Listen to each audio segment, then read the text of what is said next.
Did you know that about a third of the world's entire seaborne oil supply passes through one single, incredibly narrow, incredibly dangerous stretch of water? We're talking about the Strait of Hormuz. It's been a flashpoint for decades, a place where international tensions are always just one incident away from boiling over. And that's why, when former President Trump announced recently that the U.S. would begin to guide stranded ships through this very strait, it wasn't just another headline. It was a statement that sent ripples across global shipping, military strategists, and oil markets alike. Guide sounds simple enough, doesn't it? Like a helpful hand. But when you talk about the Strait of Hormuz, guiding anything, especially amidst geopolitical rivalries and past aggressions, means something far more complex, potentially explosive, and frankly, deeply fascinating. What exactly does this guidance entail? What are the historical precedents?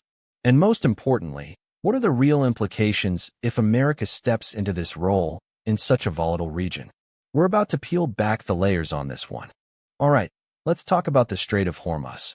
Now, if you're not tracking global flashpoints, this might sound like just another body of water, but trust me, it's anything but. Picture this: a narrow, choke point between Iran and Oman, a mere 21 nautical miles wide at its narrowest. This isn't just a passage, it's the planet's single most critical oil transit point, where a staggering 1/5 of the world's total petroleum consumption, roughly 21 million barrels a day, flows through its waters. Think about that for a second. One incident here, and global energy markets don't just hiccup, they seize up.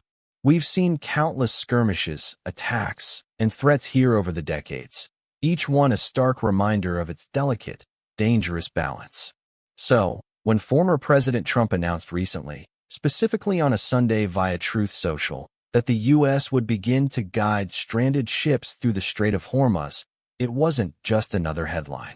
This wasn't some casual suggestion. It was a deliberate, provocative statement with potentially seismic implications for international shipping, regional stability, and frankly, global geopolitics. What does guide even mean in this context? Is it a rescue mission, a military escort, or something else entirely? And who exactly are these stranded ships?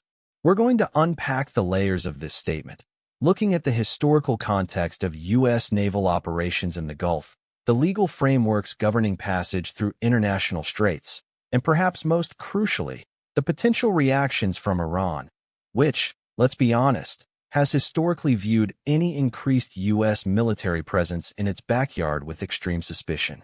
This isn't just about a few ships. It's about sovereignty, power projection, and the incredibly fragile ecosystem of global trade.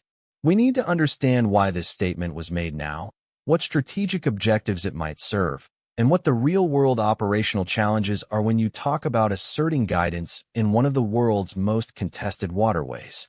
Because when you talk about projecting force in such a sensitive area, the line between guidance and confrontation can blur in an instant.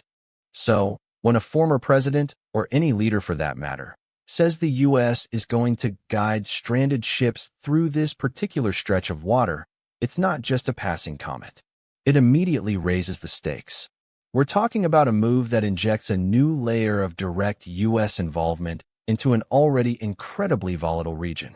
On one hand, you could argue it's a necessary step to ensure the free flow of commerce, to protect global energy supplies, and to deter any further aggression. But on the other, it's a deeply provocative action in a place where the lines of engagement are already so fine, so fragile. Think about the implications. An increased naval presence, heightened surveillance, and the constant possibility of miscalculation. Even the act of guiding a vessel through could be interpreted differently by various actors, especially Iran, which views the strait as part of its sovereign sphere of influence. This isn't just about ensuring a ship gets from point A to point B. It's about signaling intent, projecting power, and, frankly, daring any opposition to challenge that projection. It forces everyone in the region, and indeed, every nation reliant on that oil, to pay very close attention. What if a ship isn't actually stranded, but becomes a proxy in a larger geopolitical chess match? The potential for an incident, accidental or intentional, skyrockets. Ultimately, this latest development underscores just how precariously balanced global stability is on the razor's edge of the Strait of Hormuz. It's a constant reminder that something as seemingly abstract as international relations can have immediate, tangible impacts on everything from the price of gas at your local station to the very real risk of military confrontation. So what do you think? Is this a necessary show of strength, or does it push us closer to a dangerous escalation? Let me know your thoughts in the comments below. I read them all. And if you found this breakdown insightful, hit that like button and subscribe for more deep dives into the stories shaping our world. Thanks for watching, and I'll catch you in the next one.